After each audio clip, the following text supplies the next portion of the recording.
병원 입사 전부터 공무원 시험에 도전해봐야겠다고 생각했는데 그때는 병원에 합격한 상태라 솔직히 간절하지 않았고 시험 준비도 제대로 하지 않았습니다.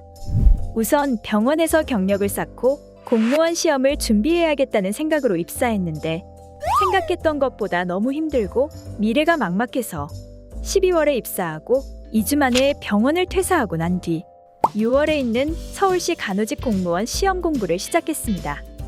생물 최정환 교수님이 유명하셔서 대방열림고시학원을 알게 되었고 샘플 강의와 합격 수기를 보니 전공 교수님들의 수업도 괜찮다는 생각이 들어 믿고 선택했습니다. 하이탑을 처음 들었을 때는 거의 이해가 되지 않아서 정말 막막하고 많이 힘들었습니다.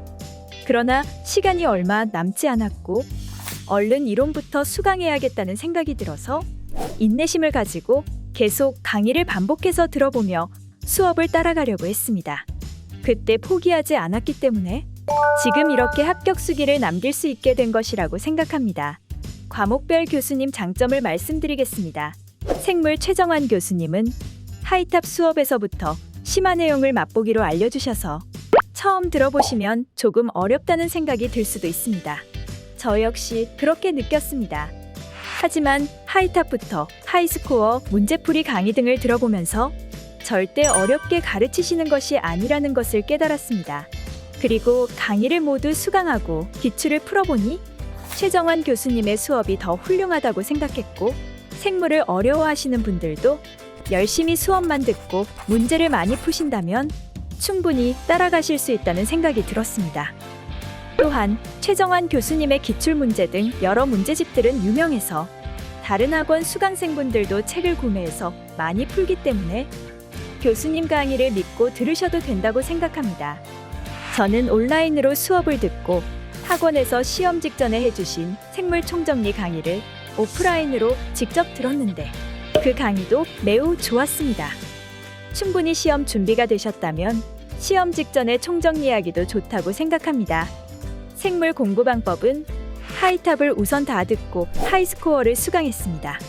저는 특정 부분이 이해되지 않으면 다음 강의로 그냥 넘어가지 못하는 성격이라 하루에 강의는 4개 정도밖에 듣지 못했던 것 같아요. 하이탑은 시간이 없어서 한 번밖에 못 들었지만 하이스코어는 3번 정도 들었습니다. 또한 하이스코어 교재를 10번 정도 회독했습니다. 처음엔 오래 걸렸지만 회독하면 할수록 시간이 단축되었고 끝에는 틀린 부분만 집중적으로 봤습니다. 하이탑과 하이스코어를 한 번씩 우선 듣고 기출 700제를 하루에 35문제 정도씩 풀어보았습니다. 처음 책을 샀을 때 이걸 풀 수 있을까? 라는 생각이 들었는데 교수님 강의를 들어보니 틀린 문제도 많았지만 문제가 풀려서 신기했습니다. 그렇게 기출 700제와 기출 분석 및 단원별 문제풀이 강의를 들으며 문제를 풀었습니다. 이론을 제대로 학습하는 것도 중요하지만 그것을 응용해 볼 수 있도록 문제를 많이 풀어보는 것도 중요하다고 생각해서 문제를 많이 풀어보았습니다. 기출 700제와 기출 분석 및 단원별 문제도 5회 이상 회독했습니다. 그리고 4월부터 5월까지는 실전 모의고사를 풀어보며 실전 연습을 해보았습니다. 또한 저는 경채 패키지에 있는 강의 외에 동영 모의고사 강의도 따로 들으면서 많은 문제를 풀어보려고 했습니다. 대방열림고시학원의 교수님 책 외에도 봉투 모의고사, 실전 모의고사 등 다양한 문제집을 풀어보았습니다. 물론 최정환 교수님이 만드신 문제집들은 모두 풀어보았습니다. 생물 때문에 사실 경기도지방직을 준비하고 있다가 6개월 동안 5과목을 공부하기는 무리인 것 같아서 3과목을 볼 수 있는 서울시를 선택했습니다. 대학 과정까지도 공부해야 하고 또 어렵기도 해서 처음에는 서울시로 돌린 것을 좀 후회하기도 했지만 그래도 참고 교수님 강의를 열심히 수강하며 문제를 많이 풀어보았던 것이 큰 도움이 되었던 것 같습니다. 또한 저는 하이탑, 하이스코어를 수강하며 생물 노트를 만들었고 그 노트는 완성된 후 시험 때까지 계속 일정량을 정해서 꾸준히 회독했습니다. 정리 노트를 만드는 것도 필요하다고 생각합니다. 마지막으로 최정환 교수님의 카페를 활용해서 궁금하신 점 많이 질문하시고 도움받으셨으면 좋겠습니다. 간호관리는 정말 암기 과목이라는 생각이 드는데 오정화 교수님께서는 중요한 부분을 잘 정리해 주시고 그동안의 기출을 토대로 수업 시간에 중요 부분에 대해 강조를 해주셔서 시험을 준비할 때 어떤 부분을 더 신경 써야 하는지 알 수 있어서 좋았습니다. 또한 지역적인 부분도 정리를 정말 잘 해주시는데 이런 부분이 이번 시험에서 도움이 많이 되었습니다. 대학교 수업 때 간호관리가 어려워서 싫어했는데 교수님 강의를 들으면서 이해가 잘 되고 또 이 과목이 재밌어졌습니다. 교수님 덕분에 이번에 간호관리 100점을 맞을 수 있었던 것 같습니다. 지역사회간호는 공부했어도 막상 시험을 보면 점수도 잘 안 나오고 애매하다고 생각해서 대학생 때 많이 힘들었는데 김희영 교수님의 강의는 정말 이해가 잘 되고 관련 사례도 말씀을 많이 해주셔서 재밌었습니다. 이론 수업이 재밌기는 힘든데 교수님 수업은 재미도 있고 이해도 잘 돼서 정말 신기했습니다. 또한 본격적인 이론 설명 전에 전체적인 흐름을 설명해 주시고 수업을 시작하시는데 그런 부분 또한 이해하는 데 큰 도움이 되었습니다. 전체적인 흐름에 대한 부분을 노트에 정리해서 공부했고 시험 직전에도 정리된 노트를 보며 내용을 상기시켰습니다. 간호관리와 지역사회는 이론 강의를 하루에 3강에서 4강씩 듣고 교재를 보며 중요한 부분을 암기하는 식으로 공부했습니다. 저는 항상 필기한 부분을 보면서 외우는 식으로 공부했었는데 시간도 얼마 남지 않았고 내용이 많기 때문에 노트를 만드는 것은 무리라고 생각해서 그냥 책을 여러 번 회독하며 공부했습니다. 이론 강의는 2번 정도 들었고 이론이 어느 정도 정리된 후부터는 과목당 하루에 30에서 50페이지씩 회독했습니다. 이론 강의 수강 후에는 기출 분석 및 단원별 문제를 풀고 강의를 들었습니다. 전공 과목도 생물과 마찬가지로 시중에 판매하고 있는 다양한 실전 동형 모의고사 등의 문제를 많이 풀어보았습니다. 또한 오정화, 김희영 교수님의 문제집은 한 권당 5번 이상 풀어보았습니다. 회독을 하다 보면 계속해서 틀리는 문제가 있는데 회독이 그것을 바로잡아주는데 많은 도움이 되었던 것 같습니다. 처음에 공부할 때는 계속 내용을 잊어버리고 암기가 되지 않았지만 꾸준히 회독하니까 머릿속에 내용이 들어왔습니다.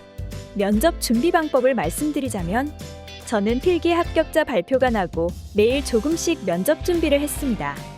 저는 공무원 면접이 처음이고 어떤 식으로 준비를 해야 할지 막막해서 면접 인강을 신청한 후 조금씩 들어보며 면접 준비 방향을 잡았습니다. 5분 스피치는 기출문제 및 예상 문제로 하루에 2개 정도씩 연습을 해보았습니다. 5분 스피치가 가장 막막했는데 연습을 하면 할수록 그래도 처음보다는 낫다는 생각이 들었습니다. 5분 스피치도 중요하지만 인성 질문도 매우 중요하다고 생각합니다. 저는 말재료 노트라는 것을 준비해서 특정 면접 질문에 대한 답변을 한다는 것이 아닌 장점과 단점, 그리고 경험 등의 주제에 대한 키워드를 작성해 보면서 면접 준비를 했는데 이 방식이 큰 도움이 되었습니다. 질문에 대한 답변을 달달 외워서 준비할 경우 준비한 질문과 완벽히 일치하지 않은 질문을 받았을 때 당황해서 아무 생각이 나지 않아 말을 제대로 하지 못하고 나올 수 있는 위험이 있다고 생각됩니다. 시정에 대한 준비는 내 손 안에 서울이라는 어플을 설치해서 매일매일 올라오는 기사를 보면서 내용을 확인했습니다. 또한 매일 뉴스를 챙겨보며 이슈에 관해서도 확인했습니다. 서울시에서 매우 많은 사업을 하고 있기 때문에 시정은 몰아서 준비하기보다는 틈틈이 정리하면서 익숙해지는 것이 필요하다고 생각합니다. 마지막으로 전공 질문은 학원에서 보내주신 자료로 충분한 준비가 된다고 생각합니다. 학원에서 전공 질문에 대한 기출을 보내주셔서 그것에 대한 답을 달아보고 말로 연습해보면서 전공 질문을 준비했습니다. 서울시는 필기 성적도 중요하지만 면접도 중요하기 때문에 여유롭게 준비하는 것을 추천합니다. 면접 직전에는 학원에서 모의 면접을 진행해 주셔서 참여하고 피드백을 받았는데 도움이 많이 되었습니다. 스터디는 보건직렬 인원을 구하기 힘들어서 따로 하지 않았습니다. 굳이 스터디는 하지 않아도 된다고 생각하는데 그래도 스터디를 하면 도움되는 부분이 있다고 생각하기 때문에 잘 선택하셔서 면접 준비를 하셨으면 좋겠습니다. 저는 6개월 정도 준비를 했기 때문에 할 게 너무 많아 공부하느라 정신이 없어서 슬럼프가 크게 오지는 않았습니다. 12월부터 열심히 이론 진도를 나가면서 6개월 동안 집 밖을 거의 나가지 않고 온종일 공부만 하다가 4월쯤 되니 조금씩 지쳤습니다. 그냥 참고 공부를 계속하려고 했는데 오히려 그게 악영향을 끼칠 수도 있다는 생각이 들어서 5번 정도는 나가서 놀았던 것 같습니다. 잠깐 놀고 또 하루의 반 정도는 공부하려고 노력했습니다. 1년 정도의 수험 기간이 있다면 일주일에 한 번 정도는 휴식하는 시간을 가지면서 공부하시면 좋을 것 같다고 생각합니다. 저는 수험 생활을 시작할 때 준비할 수 있는 기간이 너무 짧고 합격할 수 있다는 자신이 들지 않아서 처음엔 준비를 시작할지 말지 많이 고민했습니다. 또한 병원을 관둔 것에 대해서도 후회가 되기도 했습니다. 시험 준비를 시작해야겠다고 결심하고 나서는 되도록 불안해하지 않고 그냥 나 자신을 믿고 꾸준히 공부하려고 노력했습니다. 합격을 못할 것 같다고 생각할 시간에 공부를 계속했기 때문에 끝까지 포기하지 않을 수 있었고 공부 시간을 낭비하지 않을 수 있었습니다. 공무원 시험 준비를 하실 것이라면 불안해하기보다는 빨리 결정하시고 열심히 공부하시는 것을 추천합니다. 서울시에서는 올해 2월에 다수의 인원을 채용했지만 그때 저는 시험 준비를 하지 않아서 2월 시험 접수를 하지 않았기 때문에 그게 너무 아쉬웠습니다.